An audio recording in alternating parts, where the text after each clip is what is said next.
9장 1절에서 15절 말씀을 가지고요, 기도라는 제목으로 말씀을 전하고자 합니다.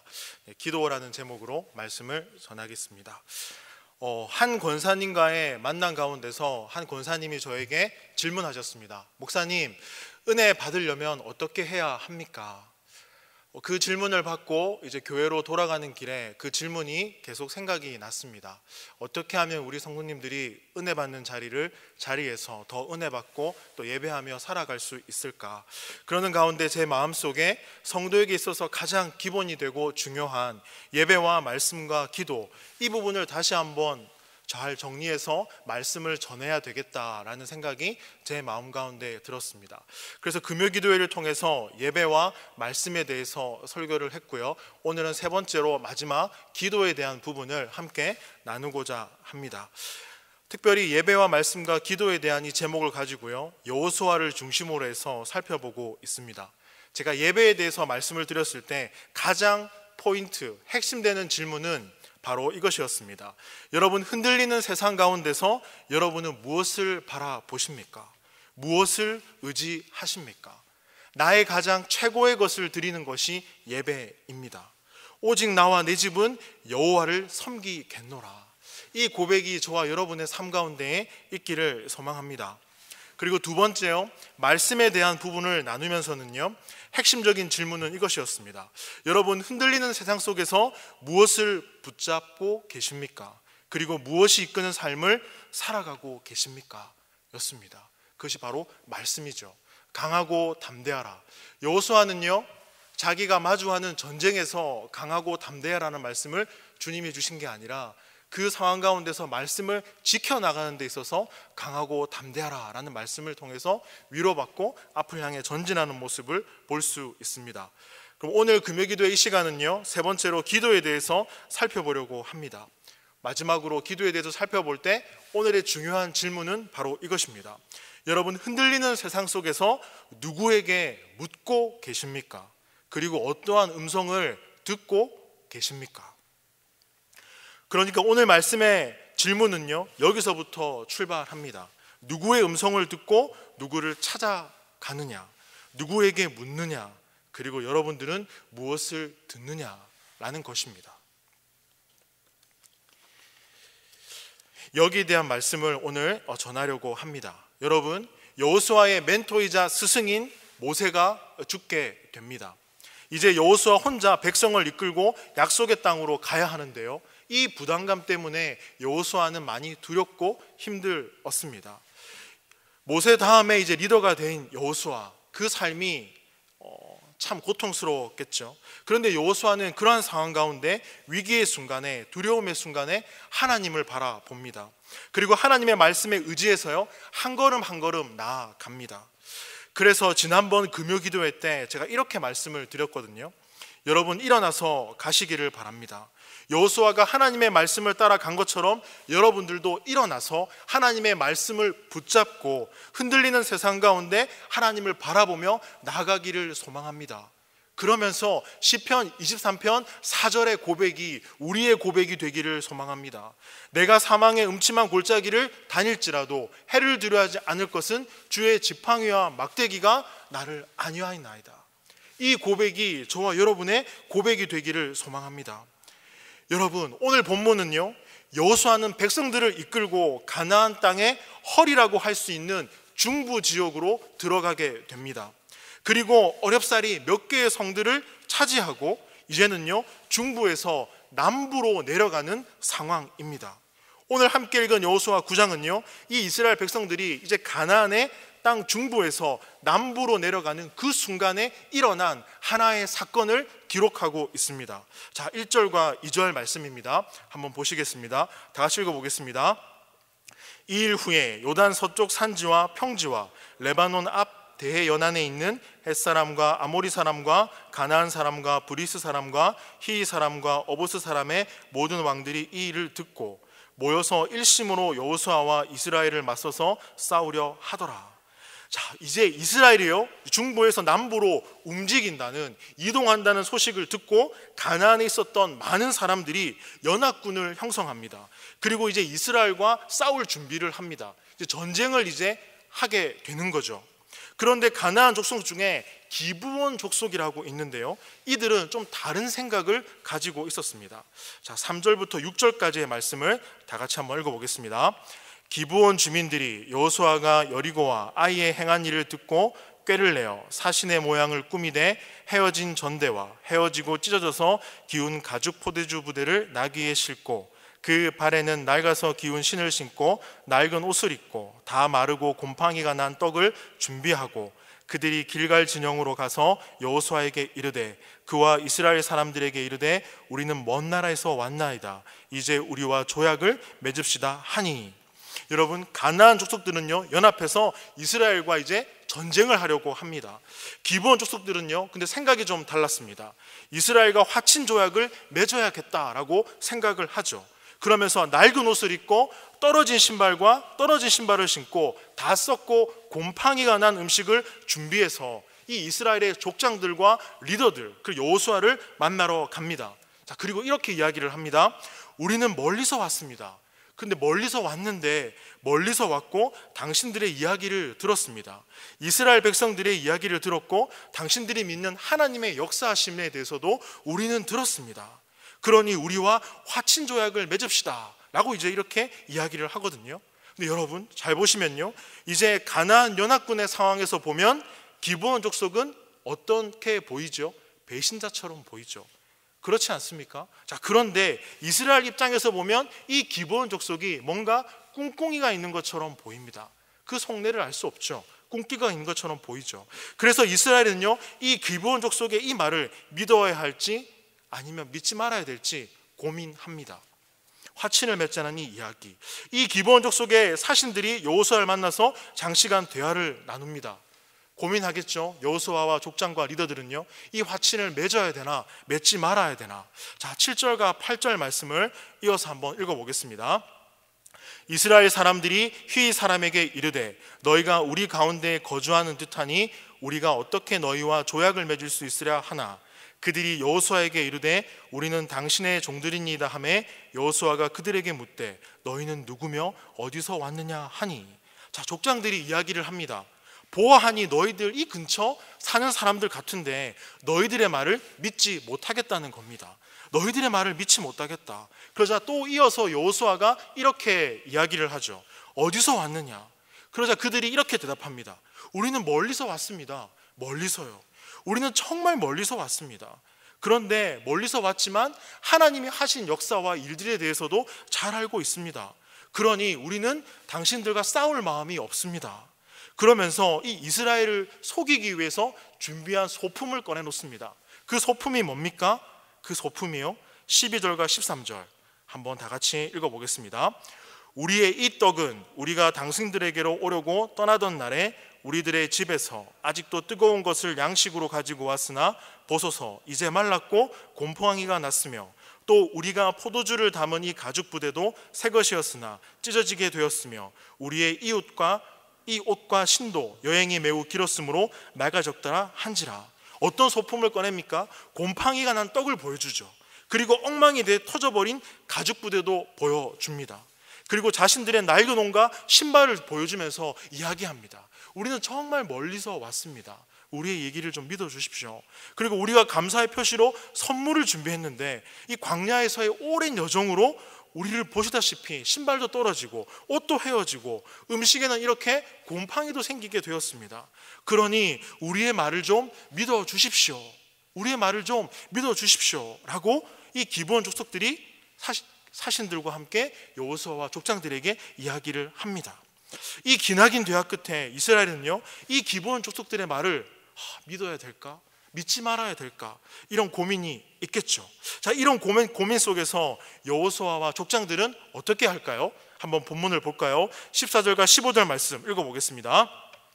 무리가 그들의 양식을 취하고는 어떻게 할 것을 여호와께 묻지 아니하고 여호수아가 곧 그들과 화친하여 그들을 살리라는 조약을 맺고 회중 족장들이 그들에게 맹세하였더라. 여러분 말씀해 보면 14절에 그 반응이 어떻습니까? 어떻게 할지를 여호와께 묻지 않았다라고 합니다. 어떻게 할지를 여호와께 묻지 않았다. 여러분 그 당시 여호수아와 리더들과 족장들은요 그 당시 어떻게 할지를 묻지 않았습니다. 그러니까 무슨 말이냐면요, 여호와를 구하지도 않았고 찾지도 않았고 두드리지도 않았고 한마디로 말해서 기도하지 않았다라는 겁니다. 이 중요한 문제에 있어서 왜 여호와를 찾지 않고 묻지 않고 기도하지 않았을까? 저는 오늘 말씀을 준비하면서요, 이 여호수아와 족장들이 집중력이 뭔가 흐트러졌다라는 생각이 들었습니다. 여호수아와 족장들 그리고 이 리더들이요, 왜 집중력이 흐트러졌을까? 다음에 해야 될 일들이 많아서일까? 아니면 당장 이 눈앞에 있는 일들을 집중해서 하지 못하는 이 모습을 우리는 또 보게 됩니다. 그리고 급한 일을 처리하느라 정말 중요한 일을 놓쳐버리는 이 여호수아와 족장들, 그 리더들의 모습을 보게 되어집니다. 지금요, 이 이스라엘의 상황은 이렇습니다. 어렵게 요단강을 건너왔거든요. 그리고 얼마 되지 않은, 불과 얼마 전에 베델과 아이성 전투에서 승리를 합니다. 승리감도 맛보게 되죠. 그리고 가나안 중부에서 남부로 내려가야 하는 가장 긴박한 상황 가운데 있습니다. 정신이 없죠. 이제 쳤던 텐트를 빨리 거두고 빨리 짐을 싸고 내려가는 그 상황 가운데서 기브온 족속이 찾아왔기 때문에 정신이 없어서 정말 기도하지 못했을까? 왜 그랬을까? 왜 기도하지 않았을까? 묻지 않았을까? 이 묵상이 계속 제가 되어지더라고요. 분주함 때문일까? 왜 여호와께 묻지 않았을까? 정말 정신없는 그 분주함 때문에 기도하지 못했을까? 그런데 여러분, 우리는 때로 왜 기도하지 못합니까? 우리의 분주함 때문에 기도하지 못하죠. 여러분, 그리고 혹은 베델과 아이성 전투에서, 여리고 전투에서 승리했던 그 자만감 때문에 이들은 기도하지 않았을까? 오히려 성공이 독이 되어서 기도하지 않았을까? 이런저런 생각들이 다 들어졌습니다. 혹은 이제는 중부에서 남부로 내려가야 하는 그 강박관념 때문에 정신없어서 여호와께 묻지 않고 기도하지 않았을까? 근데 중요한 것은요, 어찌되었던 간에 이 여호수아와 족장, 리더들은 무언가에 골몰하는 순간 하나님을 시야에서 놓쳐버리는 상황과 마주하게 됩니다. 여러분, 무언가를 선택하고 결정해야 되는데 그 순간 하나님을 시야에서 놓치게 된 거죠. 정말 기도하고 결정해야 될 그 순간에 그들은요, 직감으로 판단을 합니다. 경험으로 판단을 합니다. 눈으로 본 것으로 판단을 하고 그들의 떨어진 옷, 그리고 엉망이 된 음식, 그리고 그 신발을 보고 판단을 하죠. 그런데 여러분, 우리의 직감이 얼마나 많이 틀립니까? 여기 계신 자매분들, 아무리 직감이 탁월하다고 해도 직감이 틀릴 수가 있죠. 여성분들 직감이 촉이 되게 뛰어나시잖아요. 그렇죠? 그 촉이 틀릴 때도 있지 않습니까? 여기 계신 우리 형제님들, 남자분들 어떻습니까? 눈으로 보고 듣는 거, 자신의 이성과 경험으로 판단하는 게 맞을 때도 있지만 우리는 얼마든지 실수할 수 있고 틀릴 수 있습니다. 그렇죠? 그런데 며칠이 지나지 않아서 이스라엘 백성들은요, 이 기브온 족속들에게 속았다는 사실을 발견하게 됩니다. 기브온 족속은요, 멀리서 오지 않았습니다. 한 3일 정도 길을 걸어가다 보니까 그들의 마을이 보이게 되죠. 자, 16절 말씀 다 같이 한번 읽어보겠습니다. 그들과 조약을 맺은 후 사흘이 지나서야 그들이 이웃에서 자기들 중에 거주하는 자들이라 함을 들으니라. 여러분, 알고 보니까요, 이스라엘 진영 근처에 살고 있는 사람들이었던 겁니다. 이 기브온 족속들이. 여호수아와 족장들, 이 리더들은요, 속은 거죠. 더 쉽게 얘기하면 일을 신중하게 처리하지 못한 거죠. 그 결과 이 이스라엘 진영에 어떤 일이 일어나게 되었을까요? 신중하지 못하고 여호와께 묻지 않고 기도하지 못했을 때 이 이스라엘 진영 가운데 어떤 일이 일어났을까? 자, 18절 말씀 다 같이 한번 읽어보겠습니다. 그러나 회중 족장들이 이스라엘의 하나님 여호와로 그들에게 맹세했기 때문에 이스라엘 자손이 그들을 찾지 못한지라. 그러므로 회중이 다 족장들을 원망하니. 뭐라고 합니까, 여러분? 회중이 여호수아와 족장과 이 리더들을 원망했다라고 말합니다. 무슨 말입니까? 여호수아와 족장들 그리고 리더들을 향한 이 신뢰, 이 리더십이 이제 금이 갔다라는 말입니다. 여호수아는 이런 일이 생기자 얼마나 당황하고 화가 났을까요? 1차적으로는요, 기브온 족속들에게 화가 났을 것입니다. 어떻게 나를 속일 수 있지? 그렇게 뻔뻔하게 거짓말을 통해서 나를 속일 수 있지. 그리고 두 번째로는요, 족장들에게 화가 났을 것입니다. 우리 족장들이 좀 더 확인을 해봤으면 좋았을 텐데, 좀 더 신중하게 일을 해결했으면 좋았을 텐데. 그러나 여러분, 가장 화가 많이 난 것은 누구일까요? 여호수아 자신 아니겠습니까? 왜 나는 그때 신중하게 결정하지 못했을까? 왜 여호와께 구하지 못했을까? 왜 나는 하나님께 묻지 않았을까? 이런 후회가 드는 거죠. 여러분, 이 여호수아처럼 여러분들도 살아가면서 이 신앙생활을 하면서 그런 후회들이 밀려온 경험들 없으십니까? 나한테 내가 그때 왜 그랬을까? 내가 무언가에 홀린 것처럼 내가 그때 왜 그랬을까? 그런 후회해 보신 경험들 없으신가요? 네, 저만 있는 것 같습니다. 네, 그런 후회들, 믿음 대단하십니다. 네. 자, 이스라엘 백성들은요, 이렇게 중부에서 남부로 내려가는 이 중요한 시기에 지도자들이 실수한 것을 9장에서 언급하고 있습니다. 여러분, 그렇다면 왜 이렇게 중요한 시기에 지도자들이 실수를 했을까요? 자, 14절 말씀 다시 한번 읽어보겠습니다. 14절 말씀 시작. 무리가 그들의 양식을 취하고는 어떻게 할지를 여호와께 묻지 아니하고, 어떻게 할지를 여호와께 묻지 아니하고 기도하지 않았다는 거죠. 여기서 우리는요, 여호와께 묻는 이 기도에 대해서 한번 곰곰이 생각해 봐야 됩니다. 여러분, 기도가 위대한 것은요, 인간의 삶 가운데 미치는 하나님의 손길과 영광이 크고 넓다는 데 있습니다. 여러분, 믿으십니까? 기도할 때 하나님은 일하십니다. 여러분, 성경은요, 일관되게 이것을 증언하고 있습니다. 여러분, 창세기를 보면 아브라함과 이삭과 야곱 족장들의 이야기가 나옵니다. 이 족장들이 얼마나 친밀하고 솔직하게 하나님께 기도했는지 모릅니다. 그 중에서도 가장 눈길이 가는 기도의 대목은요, 아브라함의 기도입니다. 여러분, 우상 숭배가 판치는 소돔과 고모라에 자비를 베풀어 주시기를 끝까지 기도했던 이 아브라함의 기도. 출애굽기에 보시면요, 모세는 기도를 이스라엘 백성들의 이집트의 탈출과 해방을 담보로 사용하는 도구로 사용했습니다. 신명기 4장 7절에 보시면요, 우리 하나님 여호와께서 우리가 그에게 기도할 때마다 우리에게 가까이 하심과 같이 그 신이 가까이 함을 얻은 큰 나라가 어디 있느냐. 여러분, 사무엘은 이렇게 백성들에게 말했습니다. 나는 너희를 위하여 기도하기를 쉬는 죄를 여호와 앞에 결단코 범하지 아니하고. 여러분, 다윗의 아들 솔로몬은 어떻습니까? 예루살렘에 성전을 지어서 주님께 드리며 장대한 기도를 드립니다. 솔로몬은요, 더 나아가 다른 민족들도 주의 크신 이름과 주의 능한 손과 주의 펴신 팔의 소문을 듣고 와서 이 성전을 향하여 기도하게 되기를 소망합니다 라고 그는 말씀하고 있습니다. 여러분, 구약의 수많은 선지자들은 어떻습니까? 기도가 그 선지자들의 사역에 두루두루 배경이 되어 있습니다. 기도는 하나님의 말씀이 선지자들에게 임하는 통로였습니다.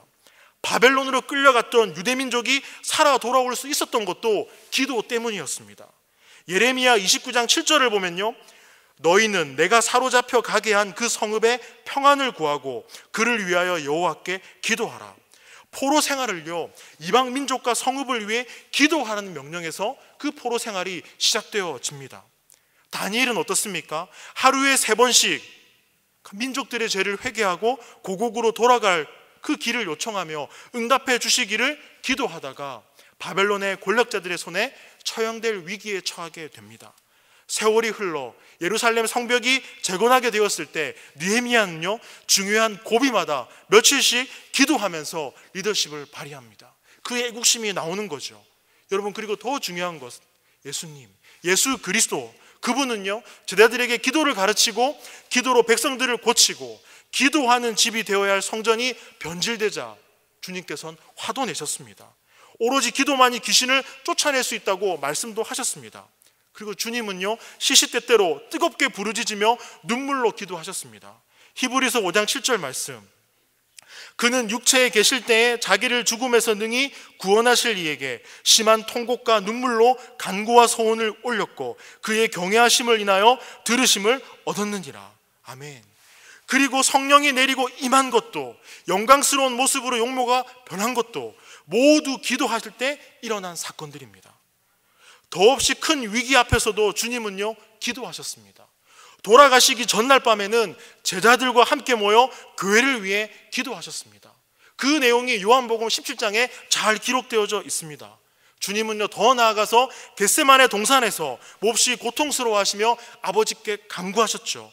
그렇게 기도하며 숨을 거두신 분이 예수 그리스도이십니다. 주님께서 돌아가신 직후에 제자들은요, 한 곳에 모였습니다. 사도행전 1장 14절, 오로지 기도에 힘쓰더라.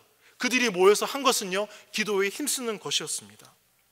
교회로 모이는 자리에서 예외 없이 기도에 힘을 썼습니다. 뜨겁게 기도하자. 그 응답으로 성령의 권능이 초대교회 성도들에게 임하게 되죠. 이뿐만 아닙니다. 기도하며 지도자들을 선발하고 임명했습니다. 그리스도인이라면 너는 할 것 없이 때를 정해 성실하고 헌신적이고 열성적으로 기도하는 삶을 사는 게 당연하다고 여겼던 때가 바로 그때였습니다. 여러분, 담임 목사님께서 사도행전을 이제 강의하고 계시지 않습니까? 사도행전에 따르면 기도는 그리스도를 믿고 성령님이 마음에 들어오셨음을 보여주는 지표 가운데 하나님을 말해준다고 말하고 있습니다. 성령님은 하나님께 간구하고자 하는 소망과 확신을 주고 무슨 말을 해야 할지 가늠하지 못하는 상황에서도 우리를 향하여 기도하게 하신다고 말씀하고 있습니다. 성경은요, 그리스도인에게 하루, 아니요, 평생에 걸쳐서 기도가 삶의 구석구석에 배어들게 하라고 가르치고 있습니다. 끊임없이 기도하라는 것이죠. 데살로니가전서 5장 17절 말씀, 쉬지 말고 기도하라. 여러분, 기도는요, 엄청난 것입니다. 기도하는 것은 엄청난 일입니다. 성경 어디를 펴든 기도하는 대목을 발견할 수 있습니다. 왜 그럴까요? 왜 성경 곳곳에 기도하는 대목이 많을까요? 바로 하나님이 계신 자리마다 어김없이 기도가 있기 때문입니다.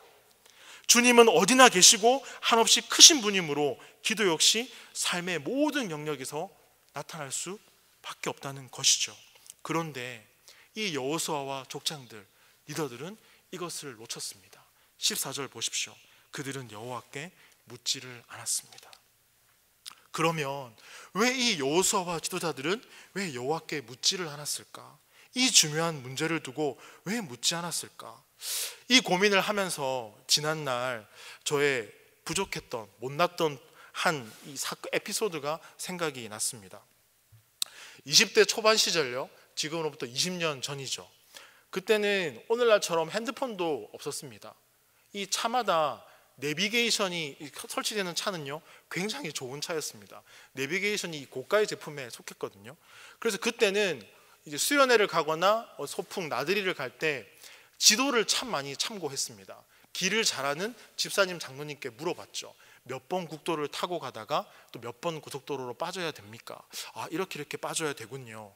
또 차를 세워서 길가에 세워서 지나가는 분에게 묻기도 하고요. 또 횡단보도에 멈추면 옆 사람에게, 이 옆에 있는 타고 있는 이 사람에게 똑똑똑 죄송한데 길 좀 묻겠습니다. 요금소에 돈을 내고 가도 길을 좀 가르쳐 주십시오. 이제 그렇게 하고 다녔던 때가 있거든요. 그런데 이상하게도 그 당시 이 대학부를 담당했던 전도사님은 길을 잘 묻지 않으셨어요. 본인이 이 길을 이제 많이 다녀봤다고 생각해서 길을 잘 묻지 않으시더라고요. 왜 길을 묻지 않을까? 고집이 정말 세다. 그래서 항상 이 수련회를 가거나 어디를 갈 때 좀 늦게 도착하고 돌아가는 느낌이 드는 거예요. 그러니까 뒤에서 항상 전도사님, 이 길을 좀 잘못 들은 것 같습니다. 그렇게 말하면 전도사님은 이렇게 말씀하셨어요. 아니야, 내가 잘 아는 길이야. 조금 있어봐. 가면 길이 나와.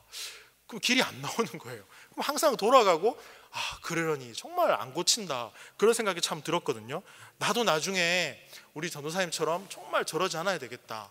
길을 잘 묻고 반면교사 삼아서 참 잘해야 되겠다 라는 그런 생각이 들었습니다. 아니나 다를까 이제 시간이 흘러서 이제 대학부를 또 맡게 된 사역자로 전도사로 섬길 때 저도 이제 수련회와 이런 길을 또 많이 가다 보니까 핸드폰이 있지만 저도 내비게이션을 안 보는 거예요. 안 보고 그렇게 운전을 하는 저를 보게 되었습니다. 그때마다 이제 길을 잘못 들거나 시간이 좀 걸릴 때 청년들이 뒤에서 얘기를 하죠. 전도사님, 길을 모르면 내비게이션을 좀 치세요 라고 하더라고요. 그런데 길 모르면 그 단어에 마음이 팍 상하더라고요. 나 길 잘 안다니까. 좀 있어봐.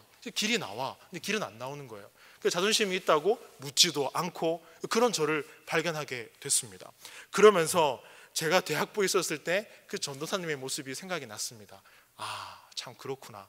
나도 반면교사 삼아야 돼 하면서도 나도 이렇게 하는구나. 경험이 생겼고 이 경험으로 인해서 내가 할 수 있다는 생각을 내가 가지고 살아가는구나. 나도 결국 내 거를 내려놓지 못하는 인생이구나 라는 생각이 들었습니다. 오늘 말씀의 이 설교의 제목은 제가 서두에 뭐라고 말씀드렸습니까? 기도입니다. 여러분, 핵심적인 질문은 이것입니다. 여러분, 흔들리는 세상 속에서 누구에게 묻고 계십니까? 그리고 어떤 음성을 듣고 계십니까? 여러분들에게 다시 한번 묻고 싶습니다. 여러분은 이 흔들리는 세상 가운데서 누구에게 묻습니까? 그리고 어떤 음성을 듣고 계십니까? 저녁에 잘 때 저희 딸이 이제 2돌이 지났는데요, 아빠가 없으면 잠을 잘 안 자더라고요. 그래서 항상 아빠랑 엄마랑 사이에 항상 저희 딸이 눕고요, 같이 자거든요. 그때 아내와 제가 막 도란도란 이런저런 얘기를 하면 아이도 잘 자더라고요. 요즘에 항상 아내와 이런 얘기를 합니다. 여보, 우리 하람이를 어떻게 키워야 될까? 그리고 우리 가정의 미래는 어떻게 될까? 그리고 우리 가정의 다음 스텝은 주님께서 어떻게 인도해 가실까?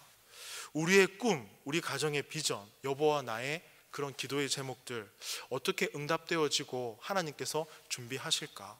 이런 얘기를 종종 요즘에 많이 나누거든요. 그런데 결론은요, 무엇인가 하면 참 모르겠다입니다. 참 모르겠다.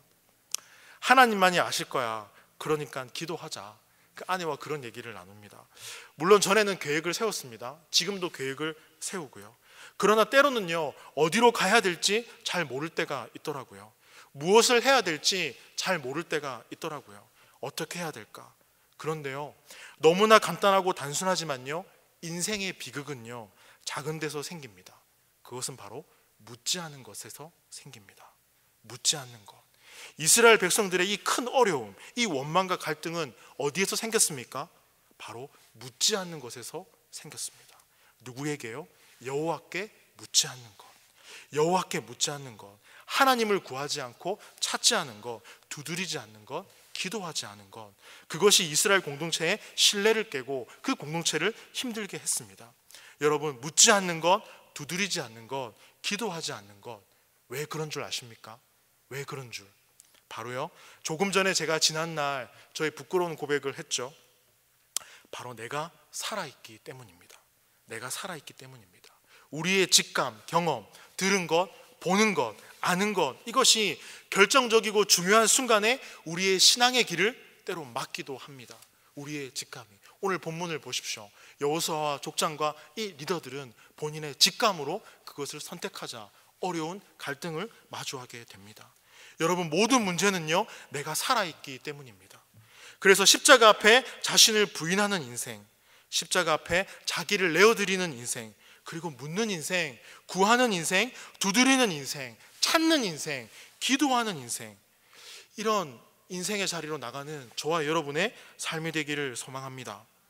여러분, 코로나19로 인해서 많은 어려움 가운데 있습니다. 그러나 기도의 제목이 점점 뚜렷해지기도 있기도 합니다. 우리는요, 이때 기도해야 됩니다. 여호와께 물어야 됩니다. 예배와 말씀, 기도에 대한 회복이 있기를 구해야 됩니다.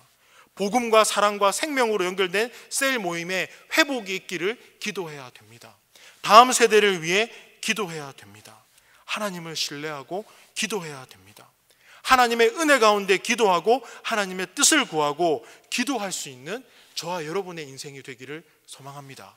14절의 말씀, 여호와께 묻지 아니하고 그와 같은 실수를, 잘못을 반복하지 않고 주님 앞에 나아가는 저와 여러분의 인생이 되길 소망합니다.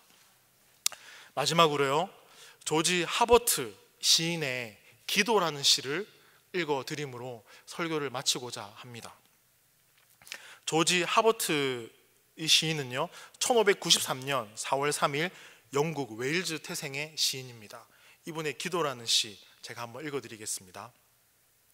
기도는 교회의 잔치, 천사의 시대, 인간을 처음으로 돌아가게 하는 하나님의 숨결, 쉽게 풀이된 심령, 순례에 나선 마음, 하늘과 땅을 재는 다림줄, 전능하신 분께 맞서는 병기, 죄인의 요새, 거꾸로 치는 천둥, 그리스도의 옆구리를 찌르는 창, 엿새간의 세상을 1시간 안에 바꿔놓는 변화, 만물이 듣고 떠는 선율 같은 것, 너그러움과 평화, 기쁨, 사랑, 그리고 축복, 고귀한 만나, 더없이 큰 환희, 일상에 깃든 하늘나라, 잘 차려입은 인물, 은하수, 파라다이스의 새, 별들 너머로 들리는 교회 종소리, 영혼의 피, 온갖 향료가 나는 나라, 몇 가지 알려진 것. 여러분, 이 시인은 뭐라고 합니까? 기도는 인간을 처음으로 돌아가게 하는 하나님의 숨결이다 라고 표현합니다. 기도는 너그러움과 평화, 기쁨, 사랑, 그리고 축복이다 라고 말합니다. 그리고 인간이 갈구하는 영혼의 깊은 안식이다 라고 말합니다.